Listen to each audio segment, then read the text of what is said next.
U.S. President Joe Biden announced plans to pardon all prior federal offenses of simple marijuana possession on Thursday, fulfilling a campaign promise ahead of the November midterm elections.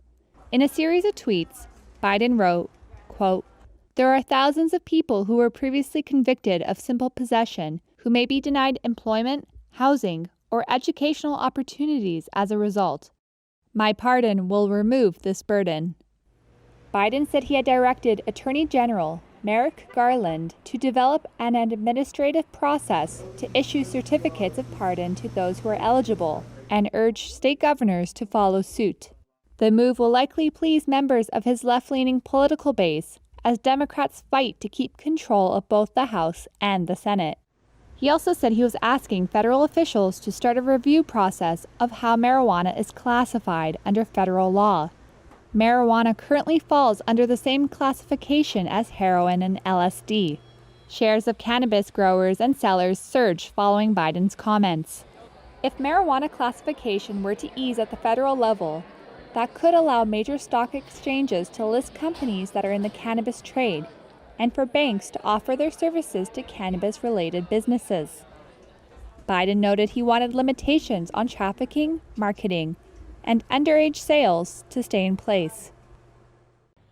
A Connecticut jury began deliberations Thursday to determine how much conspiracy theorist Alex Jones must pay the families of Sandy Hook victims.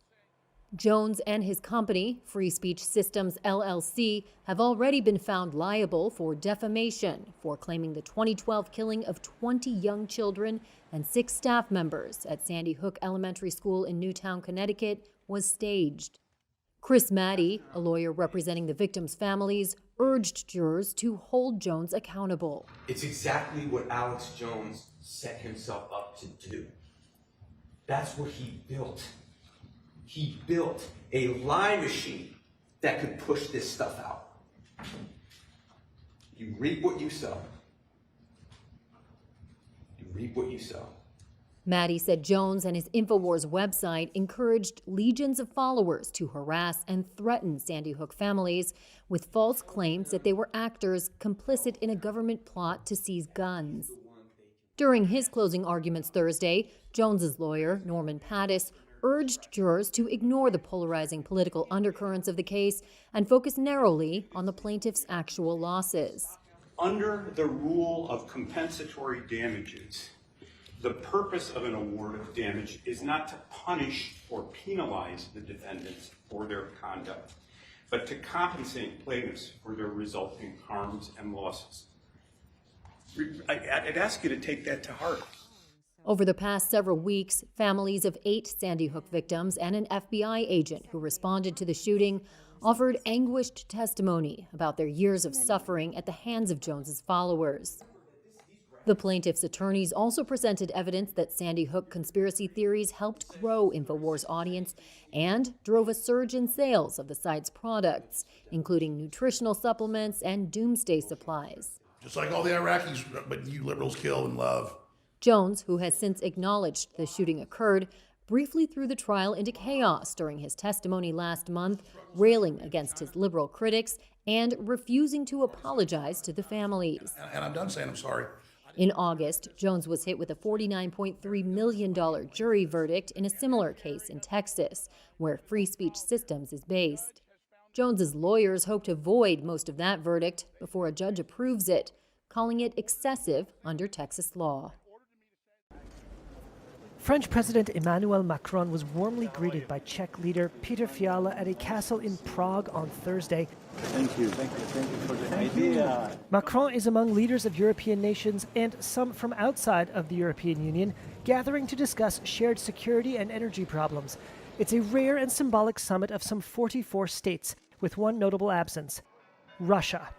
This Prague gathering is the brainchild of the French leader, the inaugural meeting of what Macron calls the European political community.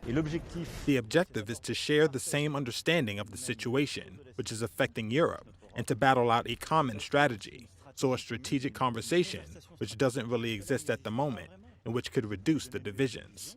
And I hope that we can come out of this with a common project. German Chancellor Olaf Scholz said that many of the problems facing those gathered stemmed from Moscow's invasion of Ukraine. He told reporters, quote, "We don't accept that part of a neighboring country is annexed." But beyond lofty declarations, there were doubts about the forum's concrete goals and actions. And apart from unity in the face of Russian military aggression, it's unclear what this gathering really unites or what it might accomplish. In addition to core EU members such as the German Chancellor, inside the castle, Turkish President Tayyip Erdogan put a friendly hand on the shoulder of North Macedonian Prime Minister Dimitar Kovacevski. Both nations are currently candidates to join the EU. Also present was the leader of a former EU nation, the new UK Prime Minister Liz Truss. Pushing the boundary of what constituted Europe, Macron sat down with the president of Azerbaijan and the prime minister of Armenia, two former Soviet republics east of Turkey, who saw a fierce flare-up in armed conflict between them last month before a truce cooled things down. Some dismissed the European Political Community, or EPC, as just talking shop. I would to thank so much to Mr. President Emmanuel Macron for coming up with the idea of EPC. At a news conference, the president of the European Commission said no major platform had been adopted. We did not adopt any official resolution. We just feel the need of having a space for informal exchange of views on ongoing events in Europe and beyond. Anything more might be difficult to manage, not just because of its size, but also because of its diversity and the traditional rivalries between many of its members, from Armenia and Azerbaijan to Greece and Turkey. The 27 EU member countries will go on to meet separately on Friday. In a rare move, the UN Rights Council on Thursday voted down a motion to hold a debate about alleged human rights abuses by China against Uyghurs and other Muslims in Xinjiang. Por favor, por favor. The surprise victory for Beijing was met with a burst of applause after the result was announced in the packed Geneva-based council room. The defeat is only the second time in the council's 16-year history that a motion has been rejected and is seen by observers as a setback to both the West's moral authority on human rights and the credibility of the United Nations itself. The United States, Canada, and Britain were among the countries that brought the motion. U.S. Ambassador Michelle Taylor and U.K. Ambassador Simon Manley both defended the need for scrutiny. No country represented here today has a perfect human rights record. No country, no matter how powerful, should be excluded from council discussions. This includes my country, the United States, and it includes the People's Republic of China. We are here to discuss the most serious human rights violations and abuses wherever and by whomever they are committed. There can be no doubt about the gravity and the scale of what has been reported in Xinjiang warrants such a debate. The UN Rights Office on August 31st released a long-delayed report that found serious human rights violations in Xinjiang that may constitute crimes against humanity, ramping up pressure on China. But China's envoy had warned before the vote that the motion would create a precedent for examining other countries' human rights records. Today, China is targeted. Tomorrow, any other developing country will be targeted. The motion is the first time the rights record of China, a powerful permanent Security Council member, has been on the agenda of the Human Rights Council. Rights groups accuse Beijing of abuses against Uyghurs, a mainly Muslim ethnic minority that numbers around 10 million in the western region of Xinjiang, including the mass use of forced labor and internment camps. The United States has accused China of genocide. Beijing vigorously denies any abuses. In the end, 19 nations, including Qatar, Indonesia, the United Arab Emirates, and Pakistan, rejected the motion for debate. 17 voted for and 11 abstained.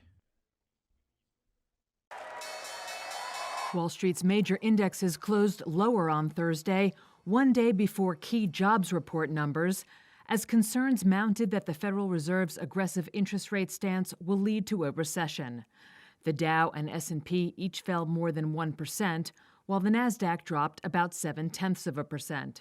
Investors are eagerly awaiting Friday's September jobs report, with expectations for non-farm payrolls to increase by 250,000 jobs and the unemployment rate to stay unchanged at 3.7%.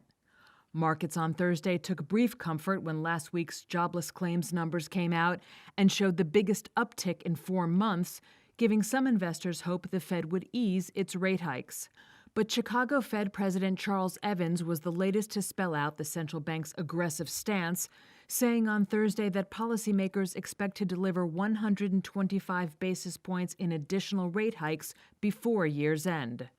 Sylvia Jablonski is Chief Executive Officer and Chief Investment Officer at Defiance ETFs. I definitely think it's a strategy that they have going forward. I think that the Fed has essentially liked the pullback in markets. And I think that keeping this consistent message out there, it's almost the same as, the Fed saying, like, we can't have people think that 5% inflation is okay because then it becomes a reality, right?